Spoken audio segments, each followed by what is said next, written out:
हरे कृष्णा। नमस्कार भक्तगण, भगवान श्री हरि विष्णु की कृपा आप सभी पर बनी रहे।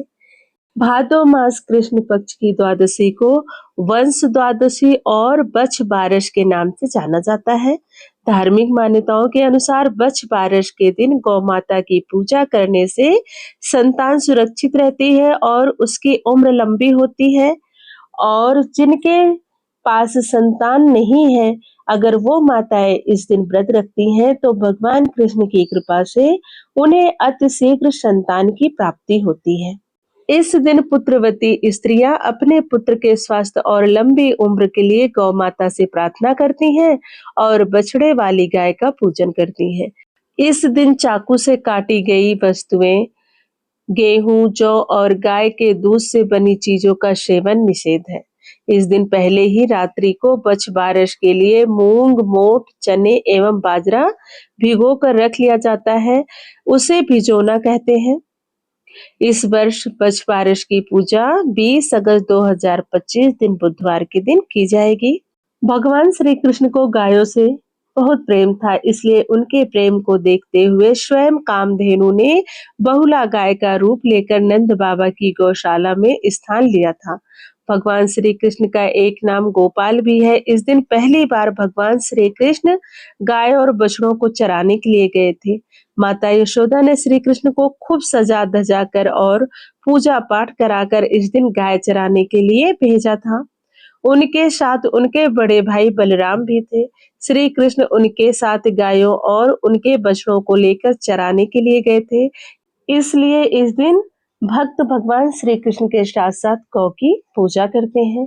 अब बात यह आती है कि अगर आपने एकादशी का व्रत किया है तो दूसरे दिन द्वादशी का व्रत यानी कि बछ बारस का व्रत रख पाएंगे या नहीं।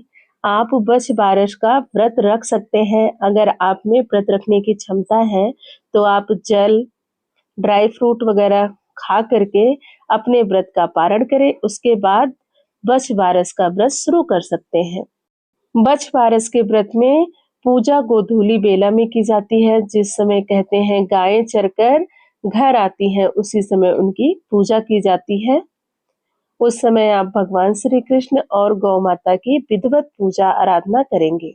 अब आइए जानते हैं एकादशी पारण कैसे करेंगे। अगर आप बछ बारस का व्रत नहीं भी रख रहे हैं तो उसके कुछ नियमों का पालन करेंगे। जैसे आप एकादशी के पारण में गाय के दूध का प्रयोग नहीं करेंगे, चाकू से कटी हुई चीजों का संभव हो तो प्रयोग ना करें। इस दिन गाय की पूजा करें, ब्राह्मणों को दान दक्षिणा देकर उन्हें भोजन कराएं।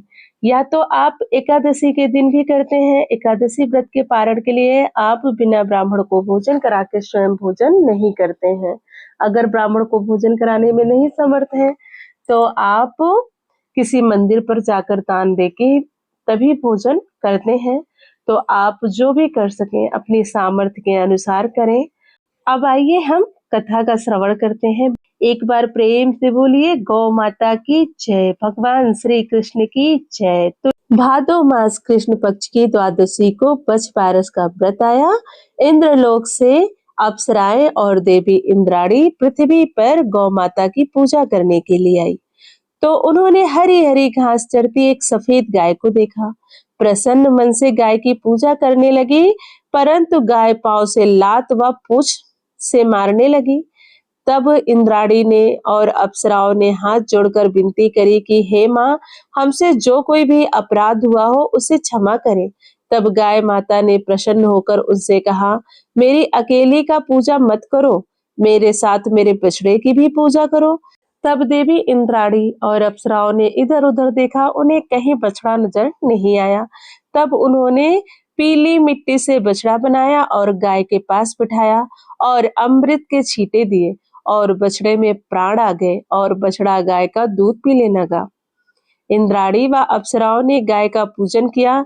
गाय जब घर आई तो ग्वालन ने कहा, तू बछड़ा कहाँ से ले आई? मेरे तो पुत्र नहीं है।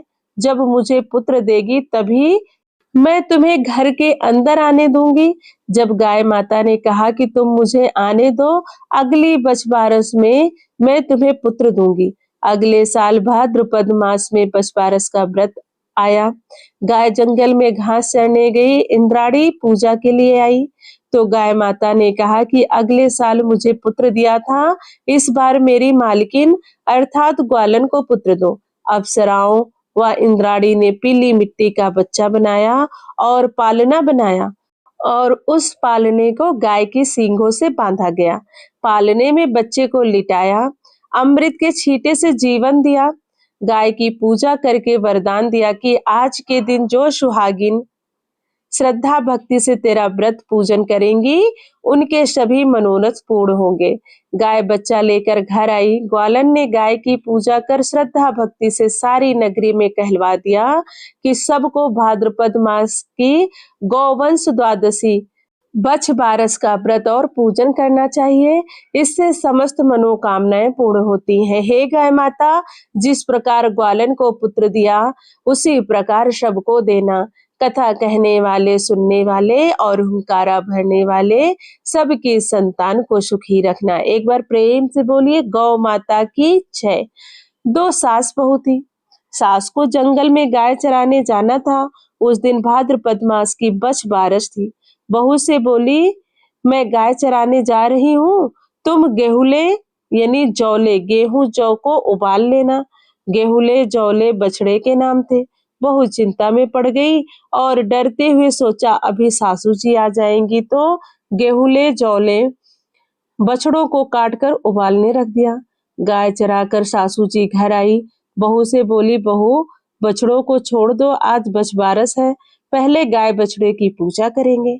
बहू डर के मारे कांपने लगी। भगवान से प्रार्थना करने लगी कि हे भगवान, मेरी लाज रखना, बछबारस माता मेरी लाज रखना, विनती करने लगी। विनती सुन बछबारस माता की कृपा हुई और हांडी तोड़कर गाय के बछड़े आ गए। बछड़े के गले में हांडी का टुकड़ा रह गया। सास बोली, बहू ये क्या है? तब बहू ने सासू जी को सारी बात बता दी और कहा, सासू जी, बछबारस माता ने मेरी लाज रख ली, भगवान ने मेरा सत रखा, बछड़ों को जीवन दिया है, इसलिए बछबारस के दिन कुछ भी काटा हुआ गेहूं जौ नहीं खाना चाहिए। दूध देने वाली गाय बछड़ा एक ही रंग का हो तो और अधिक शुभ होता है। हे बछबारस माता, जैसे सास बहू की लाज रखी, वैसी सबकी रखना। प्रेम से बोलो बछबारस माता की जय। एक गांव में भीषण अकाल पड़ गया। वहां एक धर्मात्मा साहूकार रहता था। उसने एक तालाब बनवाया, पर उसमें पानी नहीं आया। तालाब में पानी न आने का क्या कारण है? कृपया कोई उपाय बताएं जिससे इस तालाब में पानी आ जाए। तब पंडितों ने कहा कि इसमें एक बालक की बलि देने से पानी आ जाएगा। साहूकार चिंता में पड़ गया कि अपना बालक कौन देगा। तो साहूकार के दो पोते थे। उसने सोचा कि एक पोते की बलि दे देंगे, गांव में पानी आ जाएगा, परंतु बहू से कैसे बात करें। साहूकार ने बहू को पीहर भेज दिया और छोटे पोते को अपने साथ रख लिया। बहू पीहर चली गई और पीछे से छोटे पोते बछराज की बलि दे दी गई। तालाब लबालब पानी से भर गया। साहूकार ने बड़ा यज्ञ किया, सभी को बुलवाया, परंतु बहू को नहीं बुलाया। बहू को सूचना मिलते ही वह अपने भाई के साथ आई। बहू ने अपने भाई से कहा, हे भैया, मेरे ससुराल वाले मुझे जरूर बुलाते, लेकिन इतना बड़ा यज्ञ जो है, इस काम में वे भूल गए होंगे, इसलिए उन्होंने मुझे नहीं बुलाया। अपने ही घर जाने में मुझे कैसी शर्म है। बहू घर आई और घर आते ही अपनी सास के साथ बछबारस की पूजा करने तालाब चली गई, क्योंकि उसी दिन भाद्रपद मास कृष्ण पक्ष की द्वादशी तिथि थी और बछबारस का व्रत था। साहूकार साहूकारनी मन ही मन बछबारस माता से प्रार्थना करने लगे कि हे माता, हमारी लाज रखना, बहू को उसका बेटा कहाँ से देंगे। तालाब और गाय की पूजा कर तालाब का किनारा खंडित कर बोली, आओ मेरे बेटों, लड्डू उठाओ। सासू जी मन ही मन विनती करती रही। तालाब की मिट्टी में लिपटा हुआ बछबारस आया। हंसराज को भी बुलाया। पूजा संपन्न कर बहू बोली, सासू जी, ये सब क्या है? सासू जी ने बहू को सारी बात बताई और कहा, बछबारस माता ने आज हम सब की लाज रख ली, इसलिए बछबारस की पूजा में महिलाएं गाय के गोबर से तालाब बनाकर पूजा का किनारा खंडित कर उस पर लड्डू रखकर अपने बेटे से उठवाती हैं। हे बछबारस माता, जैसे साहूकार साहूकारनी की लाज रखी वैसी सबकी रखना। प्रेम से बोलिए बछबारस माता की जय। प्राचीन समय में सुवर्णपुर नामक एक नगर था। वहां देवदानी नाम का एक राजा राज्य करता था। उसके पास एक गाय और एक भैंस थी। उसकी दो रानियां थी, एक का नाम सीता और दूसरी का नाम गीता था। सीता को भैंस से बड़ा ही लगाव था। वह उससे बहुत नम्र व्यवहार करती थी और उसे अपनी सखी के समान प्यार करती थी। राजा की दूसरी रानी गीता गाय की सखी सहेली के समान और बछड़े से पुत्र के समान प्यार और व्यवहार करती थी। यह देखकर भैंस ने एक दिन रानी सीता से कहा, गाय बछड़ा होने पर गीता रानी मुझसे ईर्ष्या करती हैं। इस पर सीता ने कहा, यदि ऐसी बात है तब मैं सब कुछ ठीक कर लूंगी। सीता ने उसी दिन गाय के बछड़े को काटकर गेहूं की राशि में दबा दिया। इस घटना के बारे में किसी को कुछ पता नहीं चलता, किंतु जब राजा भोजन करने बैठा तभी मांस और रक्त की वर्षा होने लगी। महल में चारों ओर रक्त तथा मांस दिखाई देने लगा। राजा की भोजन की थाली में भी मल मूत्र आदि की बास आने लगी। यह सब देखकर राजा को बहुत चिंता हुई। उसी समय आकाशवाणी हुई, हे राजा, तेरी रानी ने गाय के बछड़े को काटकर गेहूं की राशि में दबा दिया है। इसी कारण यह सब हो रहा है। कल गोवंश द्वादशी है, इसलिए कल अपनी भैंस को नगर से बाहर निकाल दीजिए और गाय तथा बछड़े की पूजा करें। उस दिन आप गाय का दूध तथा कटे फल का भोजन में त्याग करें। इससे आपकी रानी द्वारा किया गया पाप नष्ट हो जाएगा और बछड़ा भी जिंदा हो जाएगा। अतः तभी से गोवंश द्वादशी के दिन गाय बछड़े की पूजा करने का महत्व माना गया है तथा गाय और बछड़ों की सेवा की जाती है। प्रेम से बोलिए गौ माता की जय। आइए अब जानते हैं बछबारस का व्रत क्यों रखना चाहिए। धार्मिक मान्यता अनुसार बछबारस या गोवंश द्वादशी व्रत पुत्र की लंबी आयु के लिए रखा जाता है। अतः भारत के अधिकांश हिस्सों में भाद्रपद माह के कृष्ण पक्ष की द्वादशी को गोवंश द्वादशी मनाई जाती है। पुराणों में गौ माता या गाय के प्रत्येक अंग को देवी देवताओं की स्थिति का विस्तृत वर्णन होता है। पद्म पुराण के अनुसार गाय के मुख में चारों वेदों का निवास है। उनके सींग में भगवान शिव और विष्णु सदा विराजमान रहते हैं। गाय के उदर में कार्तिकेय, मस्तक में ब्रह्मा, ललाट में रुद्र, सींगों के अग्रभाग में इंद्र, दोनों कान में अश्विनी कुमार, नेत्रों में सूर्य और चंद्र, दांतों में गरुड़, जीवा में सरस्वती, आपान में सारे तीर्थ, मूत्र स्थान में गंगा जी, रोम कूपों में ऋषिगण, पृष्ठभाग में यमराज, दक्षिण पर्श में वरुण एवं कुबेर, वाम पर्श में महाबली यक्ष, मुख के भीतर गंधर्व, नासिका के अग्रभाग में सर्प, खुरों के पिछले भाग में अप्सराएं स्थित हैं। इस दिन गाय, बछड़ा और बाघ बाघिन की मूर्तियां बनाकर उनकी पूजा की जाती है। धार्मिक शास्त्रों के अनुसार भाद्रपद और कार्तिक पक्ष की द्वादशी को यह दिन विशेष तौर पर गोवंश द्वादशी के रूप में मनाया जाता है। इसे बक्ष दुआ, वसु द्वादशी, बछबारस, वसु बारस आदि अन्य नामों से भी जाना जाता है। इस दिन चाकू का प्रयोग नहीं करना चाहिए और न ही काटे गए कोई भी खाद्य पदार्थ का सेवन करना चाहिए। इस व्रत में दिल दिए अन्न का प्रयोग किया जाता है। इस दिन गाय का दूध, दही, गेहूं और चावल आदि खाना निषेध कहा गया है। इस दिन बाजरे की ठंडी रोटी तथा अंकुरित मोठ, मूंग, चने आदि ग्रहण किए जाते हैं तथा इन्हीं से बना प्रसाद चढ़ाने की परंपरा है।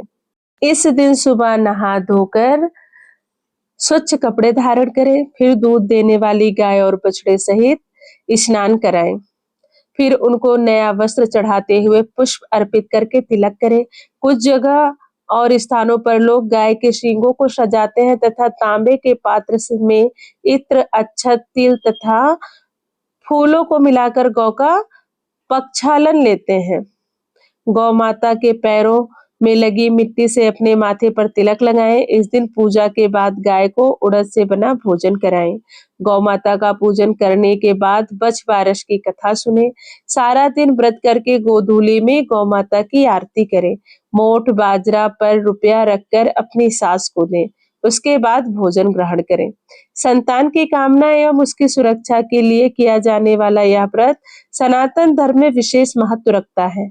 इस दिन शाम को बछड़े वाली गाय की पूजा करके तथा कथा सुनने के बाद प्रसाद ग्रहण किया जाता है। प्रेम से बोलिए गौ माता की जय, बाके बिहारी लाल की जय, सभी देवी देवताओं की जय। कथा अच्छी लगी हो तो वीडियो को लाइक करें, शेयर करें और चैनल को जरूर सब्सक्राइब कर लें ताकि सभी व्रत त्योहारों की कथा आपको आसानी से मिल सके।